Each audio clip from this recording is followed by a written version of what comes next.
Mr. Standfast by John Buchan. Read by Peter Joyce. Sign 1. I spent 1/3 of my journey looking out of the window of a first-class carriage, the next in a local motor car following the course of a trout stream in a shallow valley, and the last tramping over a ridge of down and through great beechwoods to my quarters for the night. In the first part, I was in an infamous temper. In the second, I was worried and mystified, but the cool twilight of the third stage calmed and heartened me, and I reached the gates of Foss Manor with a mighty appetite and a quiet mind. As we slipped up the Thames Valley on the smooth Great Western line, I had reflected ruefully on the thorns in the path of duty. For more than a year, I had never been out of khaki, except the months I spent in hospital. They gave me my battalion before the Somme, and I came out of that weary battle after the first big September fighting with a crack in my head and a DSO. I'd received a CB for the Erzählung business, so what with these and my Matabele and South African medals and the Legion of Honour, I had a chest like the High Priest's breastplate. I rejoined in January and got a brigade on the eve of Arras. There we had a star turn, and took about as many prisoners as we put infantry over the top. After that we were hauled out for a month, and subsequently planted in a bad bit on the Scarp, with a hint that we would soon be used for a big push. Then, suddenly, I was ordered home to report to the War Office, and passed on by them to Bullivant and his merry men.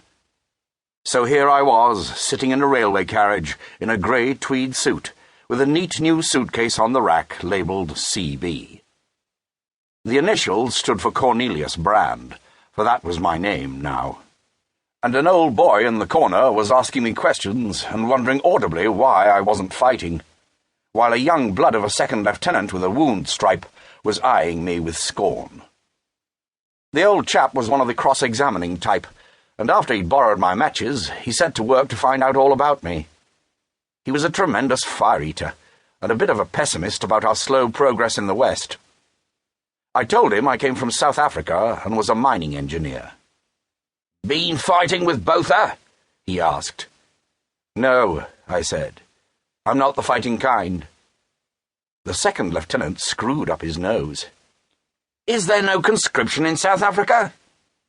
"Thank God there isn't," I said, and the old fellow begged permission to tell me a lot of unpalatable things. I knew his kind and didn't give much for it. He was the sort who, if he'd been under 50, would have crawled on his belly to his tribunal to get exempted, but being over age was able to pose as a patriot. But I didn't like the second lieutenant's grin, for he seemed a good class of lad. I looked steadily out of the window for the rest of the way, and wasn't sorry when I got to my station. I had had the queerest interview with Bullivant and McGilvray. They asked me first if I was willing to serve again in the old game, and I said I was. I felt as bitter as sin, for I'd got fixed in the military groove and had made good there. Here was I, a brigadier, and still under 40, and with another year of the war, there was no saying where I might end.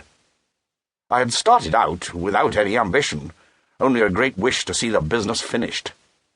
But now I'd acquired a professional interest in the thing. I had a nailing good brigade, and I'd got the hang of our new kind of war, as well as any fellow from Sandhurst and Camberley. They were asking me to scrap all I'd learned and start again in a new job. I had to agree, for discipline's discipline, but I could have knocked their heads together in my vexation. What was worse, they wouldn't, or couldn't, tell me anything about what they wanted me for.